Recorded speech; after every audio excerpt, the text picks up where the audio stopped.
Olá, internautas, esse é o programa Momento Econômico. Hoje falaremos um tema bastante interessante, que é os recursos de brasileiros que estão lá no exterior, e tem uma lei agora que você pode repatriar esse recurso. Hoje nós estamos recebendo aqui a Valdirene Lopes Fragnani, ela é do escritório Braga e Moreno, que vai esclarecer esse assunto que está interessando para muita gente. Parece que tem muita gente que tem dinheiro lá fora, hein, Valdirene? É isso mesmo? Verdade. E o que é essa legislação? O que ela está dizendo? O que ela está permitindo? Isso existe já nos outros países também? Bom dia a todos, bom dia, ANEFAC. Também é um prazer estar aqui com você, Roberto. Bom, na verdade, essa tendência de regularizar recursos fora do país já vem de algum tempo. A gente pode colocar até como um marco no mundo os episódios de 11 de setembro, que foi quando os países se deram conta que algumas atividades ilícitas eram financiadas por dinheiros escusos. A partir de então, começou um movimento de regularização de capital no mundo todo, e o que também teve o objetivo de controlar fraudes, evasão fiscal, acabou caminhando também para a área fiscal, né? O Brasil já vem participando de acordos e convenções internacionais para facilitar essa troca de informações, né? Então, na verdade, essa lei ela é uma continuidade de um movimento que já existe no mundo, um movimento de transparência, um movimento de troca de informações, né? Muitos estão associando essa repatriação, dada a coincidência das recentes investigações, né, sobretudo na política, né, onde se percebe que alguns políticos têm dinheiro lá fora e tudo mais. Então, a ideia que se tem é que essa repatriação surgiu por conta disso. Mas não é verdade.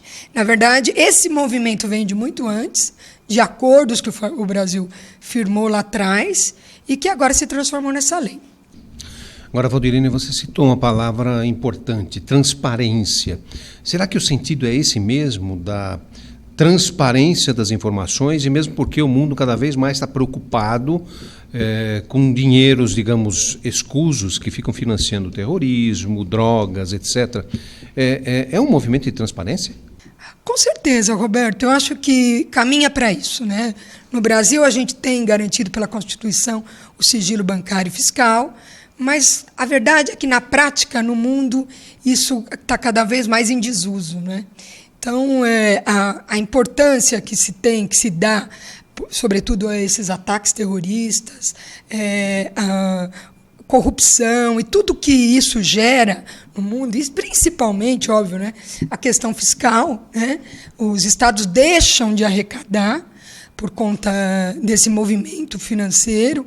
Então, a tendência, seja por conta da informação, seja pela multiplicidade das operações, de que o mundo, cada vez mais, a tecnologia possibilita isso, o mundo caminha para essa transparência, tanto eletrônica, né? A informação hoje não é privilégio, né? A gente teve recentemente o episódio da Panama Papers, né? Que colocou aí, expôs diversos contribuintes, né, diversas operações tidas como sigilosas. Então, essa é a verdade, essa é uma tendência global de troca de informações, de ajuda mútua entre os países. A legislação brasileira ela foi aprovada e está vigindo desde janeiro desse ano aqui. Em resumo, o que ela prevê, o que ela encerra, essa legislação? Bom, a lei da repatriação ela veio em janeiro, né? Só que é o seguinte, embora ela tenha vindo em janeiro, ela necessitou ser regulamentada. E a regulamentação até teve um meio de campo aí, houve uma consulta pública, né, pedindo aí alguns ajustes na regulamentação, mas ela saiu efetivamente no final de março. O formulário também, porque é uma condição sine qua non necessária para adesão, também o preenchimento desse formulário de declaração. Então, esse formulário só foi disponibilizado em abril, mas, de fato, ela vem desde, apesar de janeiro, na prática, a adesão só pode ser feita a partir de abril. O que essa lei trouxe? Quais são as premissas básicas dessa lei?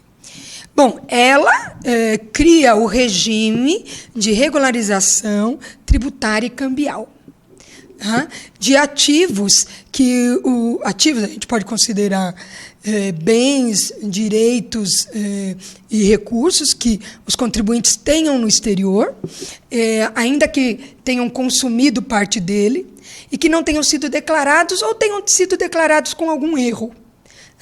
Então, ela possibilita regulamentar esses ativos. Essa é a ideia da norma. A origem desses ativos, também é uma condição importante, é que seja lícita. E aí, poxa, como definir o lícito, né?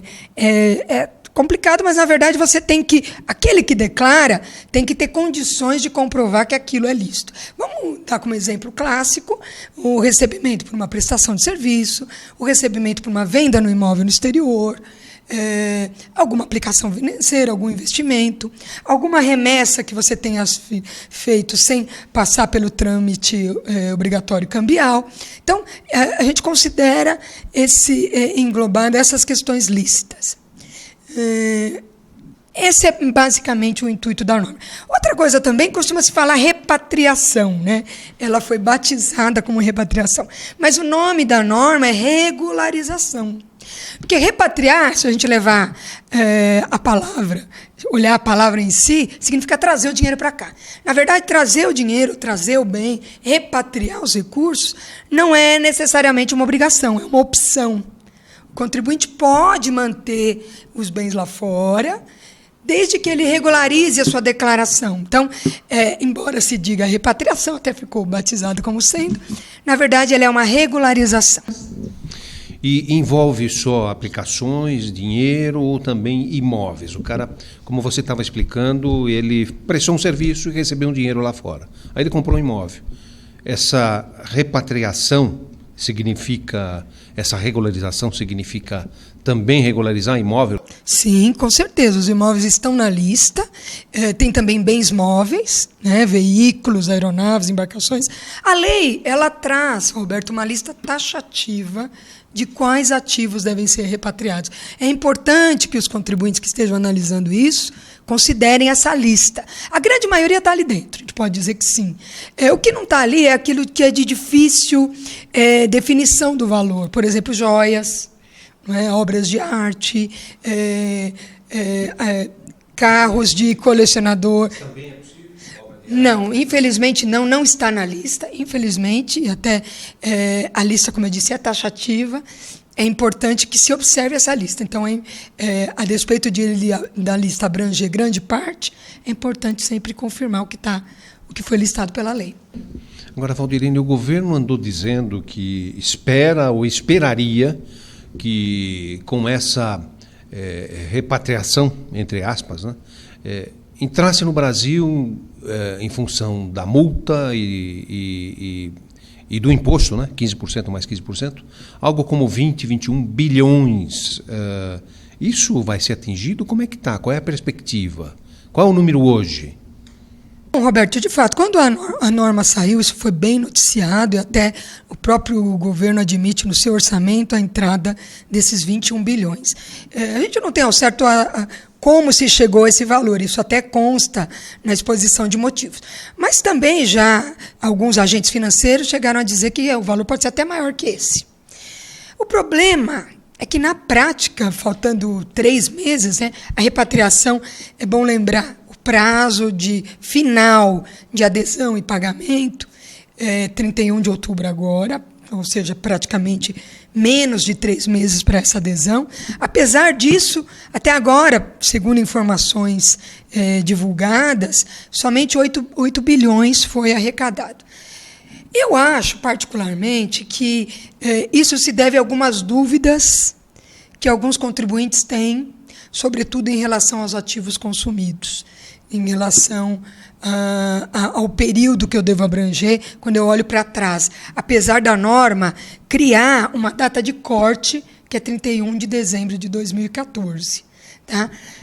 Também tem, né, a tradição do brasileiro de deixar tudo para a última hora. Isso também deve ser considerado.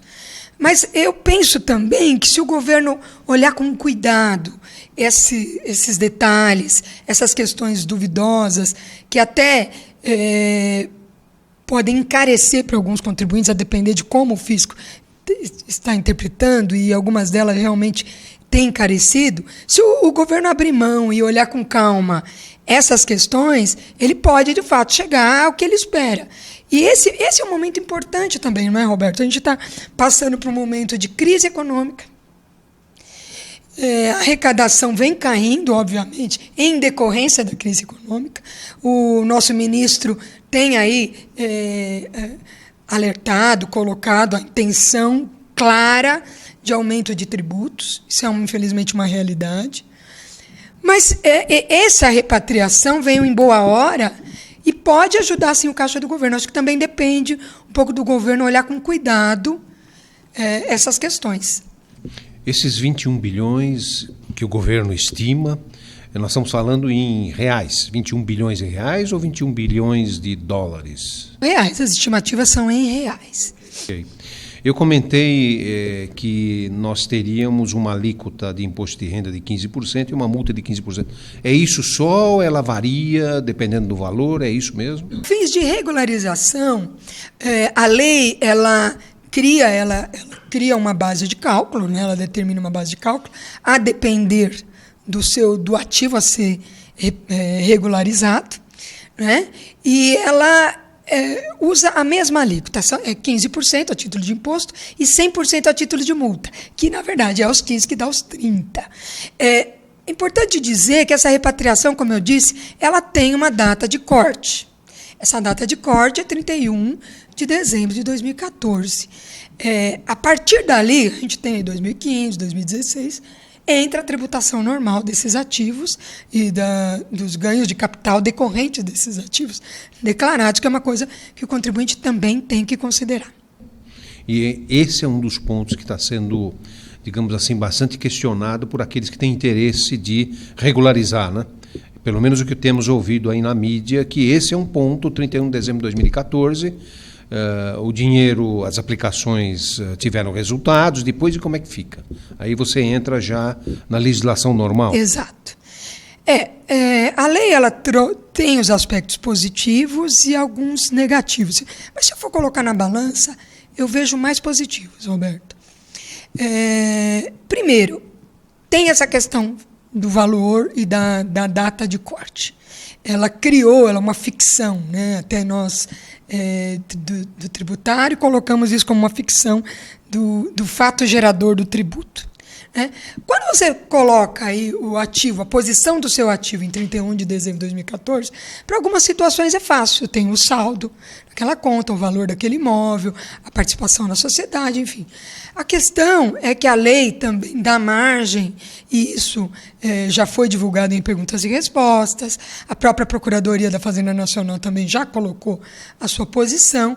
A questão são os bens que foram consumidos até essa data. E desde quando eu tenho que voltar para trás, né? Porque a norma ela coloca um até. E se a gente considerar, primeiro vamos ver a natureza da norma. Num primeiro momento, a gente imagina que é uma norma tributária, né? Até porque se fala em imposto de renda, se coloca aí a questão do fato gerador, a multa, né? Mas ela também e principalmente, uma norma penal. Tá? No início você me perguntou aí as principais características. Ela, em troca dessa regularização, que envolve aí a declaração e esse pagamento, o contribuinte também ganha a anistia dos crimes decorrentes. O que tem um valor